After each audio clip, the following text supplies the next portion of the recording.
everybody, happy Monday. Welcome to Nighttime with Nina. Today we are going to share a book that was requested by my daughter Z, and it is called P is for Pterodactyl, the worst alphabet book ever. All the letters that misbehave and make words nearly impossible to pronounce. Now my kids go to a school where they learn where they're learning Spanish. Spanish makes a lot of sense. Many languages actually make a lot of sense when you learn them. One of the languages that makes almost no sense when you learn it is English. So sometimes people will say to people from other places, come on, why can't you learn English?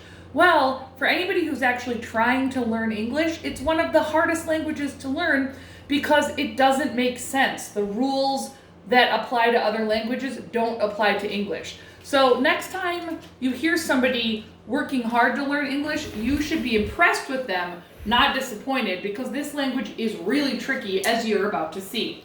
Here we go. P is for pterodactyl.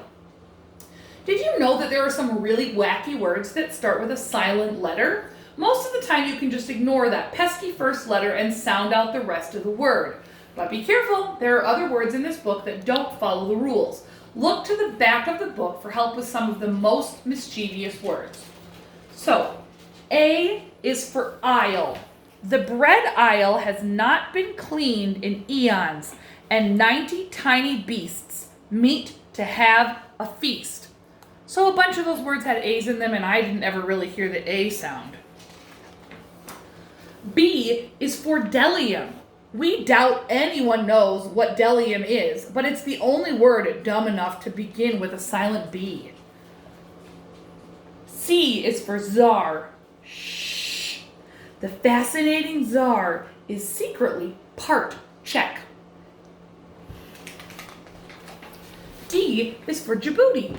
The boat race begins when the handsome judge from Djibouti drops his handkerchief from the bridge. E is for U. Eileen the ewe was so euphoric the wolves were eaten, she even gave the eulogy. A eulogy speech you give at a funeral. F is not for photo, phlegm, phooey, or phone. F is only for photo when you speak fluent Spanish at home. G is for gnocchi. The gnome yells, waiter! There's a bright white gnat nibbling on my gnocchi. H is for air. The honest heir admits that herbalism isn't his cup of tea. I is not for eye.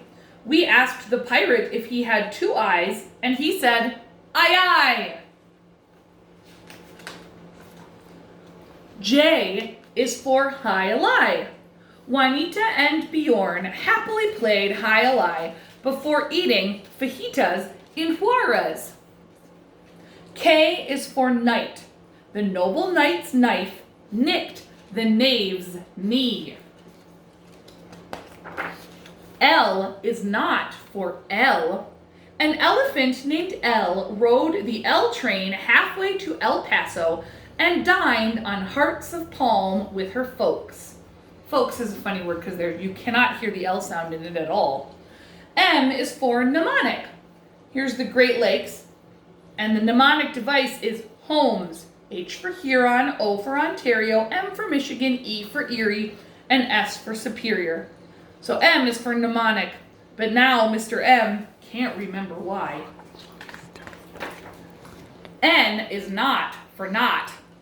N is for naughty children who will sing a solemn hymn when autumn comes to an end. O is for Ouija. The French leopard says, we'd love to play Ouija with the wee witch from Oaxaca. None of those sound like an O. P is for pterodactyl. Ptolemy, the psychic pterodactyl, struggles with psoriasis. That was a lot of silent P's. Q is for quinoa. We can enjoy quinoa and quiche by the keys of Cutter. R is not for R. In England, the Queen proclaims, we aren't saying the R's in butterfly, shark, or lizard. Also known as we aren't saying the R's in butterfly, shark, or lizard. S is for seize. Cece swam through the debris in the seas to see the imaginary Isle of New Arkansas. And Arkansas is really tricky because it's actually the same as Kansas, but we don't pronounce it Arkansas. It's Arkansas. T is for tsunami. The charging tsunami washed away all of Tchaikovsky's tchotchkes. U is not for you. You never could have guessed that the wolf was disguised as the U. 1, 2, 3, 4, 5. V is for 5. How romantic. W is for wren. The wren wrapped the rabbit's gift in red, but forgot to write a note. X is for xylophone. Xavier, or Xavier's, extra arm made him an exceptional xylophone player. Y is not for why, but Eve, who is wearing yellow shorts, yells, "Why is the Eiffel Tower upside down?" It's not, but Eve is. And that's not pronounced Yevs.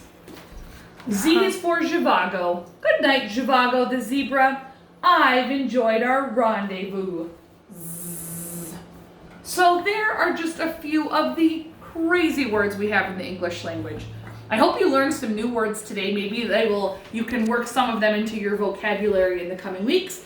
I enjoyed sharing this story with you. Thank you, Z, for being my camera crew. And I will see all of you tomorrow for another Nighttime with Nina. Good night.